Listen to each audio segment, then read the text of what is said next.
এখন আগের চেয়ে এখন কম, কিন্তু বর্ষার সিজন চলতেছে তো এখন আর কি মাঝামাঝি আর কি যেরকম চলছে তার চেয়ে আর কি এখন কম।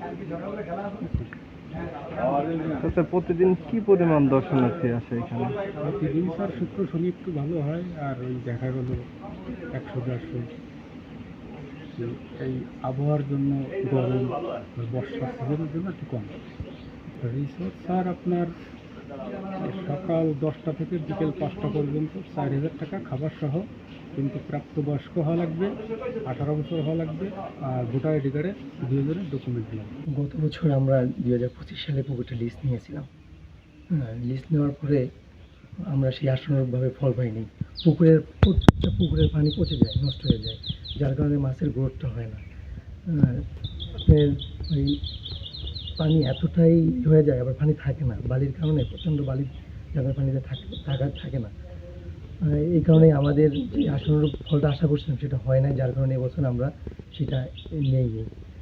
আরও আমাদের আগে ছিল মনে করেন যে 47 লক্ষ টাকা পুকুরটার এবার অনেক আরও বাড়ছে, 10% ভ্যাট ট্যাক্স দিয়ে আরও অনেক বাড়তি টাকা, যেটা আমাদের পক্ষে এটাকে নিয়ে ইনভেস্ট করে আমাদের সম্ভব না।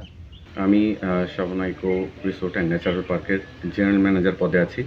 আমার পার্কটি যেদিন থেকে আমাদের এই পার্কটি লিজ হয়েছে সেদিন থেকেই আমি এখানে ডিউটি পালন করছি। আমাদের পার্কটি সকাল 10টা থেকে সন্ধ্যা 6টা পর্যন্ত পার্কের সময়সূচি।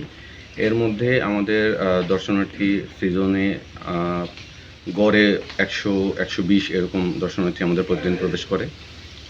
এখন যেহেতু একটু ডাল সিজন যাচ্ছে, প্লাস আশেপাশে হয়তো পরিবেশ পরিস্থিতি সব মিলিয়ে, গ্রীষ্মকালীন যে তাপপ্রদাহ সব মিলিয়ে দর্শনার্থী একটু কম হচ্ছে।